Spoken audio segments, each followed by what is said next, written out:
en algunos supuestos también a la Junta de Conciliación y Arbitraje, en algunos supuestos de servidores públicos. Pero, por ejemplo, en el caso de una trabajadora del sector público, lo dejo muy claro, porque ya nos explicabas, en el sector privado no tienen absolutamente nada que ver en la Comisión Estatal de Derechos Humanos. En el sector público, una trabajadora del sector público que, por ejemplo, sufre de acoso sexual.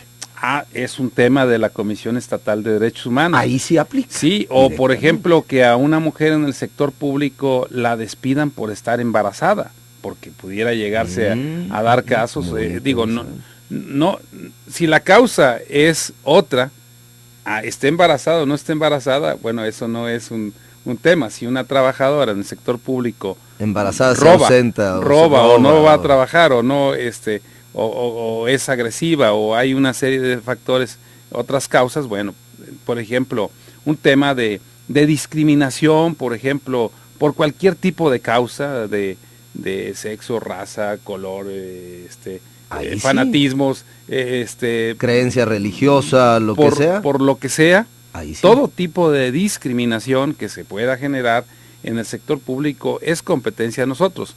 No vamos a resolver nosotros como comisión las cuestiones de fondo jurisdiccional, es decir, a ver, reinstálalo en el trabajo, o por qué lo despediste, o no le pagaste todas sus prestaciones, sus aguinaldos, todo lo que corresponde. A ver, esas son cuestiones laborales que los tribunales, en este caso del sector público, habrá de conocer. Pero no es tan limitado el campo de competencia de la Comisión Estatal de Derechos Humanos en esta materia. Yo siento que habrá muchas cuestiones que sí vamos a conocer. Debo de comentar también... Perdón, presidente, entonces lo que podría ser en un caso hipotético como los que hemos manejado, por ejemplo, una trabajadora que sufra acoso por parte de su jefe, o de su jefa incluso, claro, lo que puede hacer en el sector público es ir a presentar una queja ante la Comisión Estatal de Derechos Humanos, que entonces emitirá una recomendación a la secretaría fulanita de tal o al municipio fulanito de tal, de que el jefe está acosando a determinada trabajadora y por ello es víctima de violación a los derechos humanos dentro de su trabajo, ¿de acuerdo? Sí, al derecho humano, por ejemplo, a la dignidad, al trato justo o digno, a la legalidad, a muchos aspectos que podría violar a derechos de personalidad. ¿Y qué repercusión hay para el ayuntamiento, para la secretaría o para el funcionario público que se ha sorprendido haciendo esto? Primero, ustedes saben que es una gran exhibición pública porque una recomendación, desde luego, primero hay que acreditar el caso, hay que tener las pruebas, la comisión tiene que hacer una investigación profunda que va a tardar, a más tardar, a partir de este momento, 10 meses en resolverse, a más tardar. El asunto puede resolverse desde el primer día con una conciliación o podrá llegar hasta sus últimas consecuencias, que puede ser la recomendación, que es la resolución más fuerte, digamos, que de acuerdo a nuestras atribuciones y facultades que nos confiere la ley, así lo determina. Entonces es un asunto que desde el día que se presenta la queja se resolverá a más tardar, por más complejo que sea, en 10 meses. Primero es el quemón, un quemón público al funcionario esa es la primera o a la parte, entidad, ¿no? Esa es la primera parte. La segunda es que se establece un antecedente, el cual queda pues, como violador de derechos humanos, y por otra parte, desde luego se establecen una serie de puntos recomendatorios que hay que decir, es muy difícil que a la Comisión Estatal de Derechos Humanos no se le acepte una recomendación. En la administración que un servidor encabeza de casi 6 años, el 99% de las recomendaciones se han aceptado y el 100% de las conciliaciones. Entonces, es muy difícil que una recomendación donde se diga, establécele procedimiento administrativo, debes de separarlo de esa función donde pueda estar generando hostigamiento a otras personas, a otras mujeres, o puede pues hasta un tratamiento, una reparación del daño a la víctima, en este caso de la violación, si es necesario a veces se generan afectaciones psicológicas, emocionales, en muchos aspectos que a veces hasta trascienden al ámbito familiar. Todo eso tendrá que repararse inclusive hasta la disculpa pública, la sanción, el inicio inclusive de un procedimiento penal donde la propia comisión denuncia el caso, en este caso a la fiscalía. Entonces se hacen una serie de trámites. Estamos hablando de un solo ejemplo, por ejemplo, tú decías el acoso sexual laboral en el ámbito público.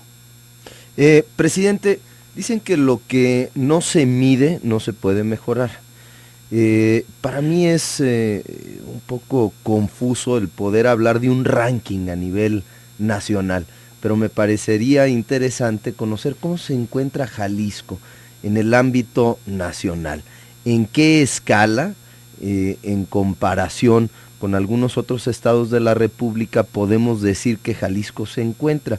¿Estamos bien en materia de derechos humanos? ¿Estamos mal? ¿Estamos a media tabla? ¿Cómo andamos? Sinceramente, y lo debo decir pues, con toda honestidad, no hay ningún diagnóstico nacional en términos generales, nadie lo ha hecho. La Comisión Nacional de los Derechos Humanos y la Federación Mexicana de Organismos Públicos de Derechos Humanos, donde estamos todos los ombudsman del país, que por cierto yo presidí del 2009 al 2011, esa Federación Mexicana, hemos hecho algunos diagnósticos especializados en muy pocos rubros nacionales, pero un diagnóstico general nacional no se tiene para poder medir y decir en qué nivel está cada una de las entidades. Donde sí, por ejemplo, te puedo decir, y también al amable auditorio, es que en materia de readaptación social, en materia de reclusorios, ahí sí hay un diagnóstico nacional en donde se pone una escala y se dice en qué lugar está cada una de las 32 entidades federativas. Desde el 2007 que se hizo por primera ocasión ese diagnóstico, se sigue realizando. Nosotros participamos hasta el diagnóstico 2010 de forma directa a la Comisión Estatal. En el 2011 y 2012 solamente la Comisión Nacional, ellos de forma individual, han realizado ese diagnóstico en todo el país. Jalisco pudo avanzar algunos espacios, digamos que yo no diría que es de los mejores, porque sí está entre los primeros lugares, de acuerdo a ese diagnóstico.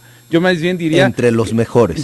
Sí, entre los mejores, pero yo no califico como los mejores, yo digo los menos peores, porque en materia de readaptación social, realmente en México estamos bastante mal en ese tema. Pero lo que escuchamos a diario, sobre todo en las noticias nacionales, bueno, son graves violaciones a los derechos humanos.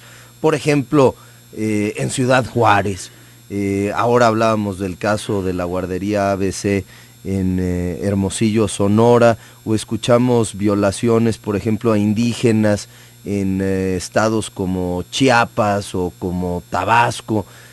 Pero la realidad es que parece ser que en Jalisco hemos avanzado, cuando menos somos un poco más conscientes en materia de derechos humanos.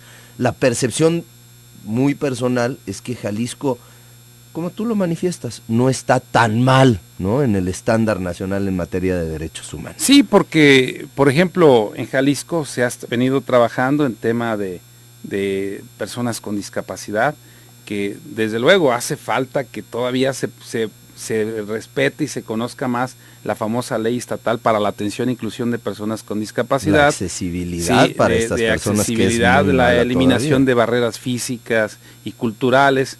En tema de mujeres, bueno, a pesar de que se habla mucho de algunos aspectos, siento que se van generando instituciones, se van creando, por ejemplo, haya tipificado el feminicidio como delito. Se han ido avanzando en muchos aspectos. La siguiente pregunta, exactamente, presidente. ¿Dónde debemos enfocarnos en materia de derechos humanos? Por ejemplo, en el problema que tenemos de trata de personas, en feminicidios, en homofobia, en falta de atención a las personas con capacidades diferentes. ¿Dónde están, digamos, los principales focos de atención en materia de derechos humanos en Jalisco?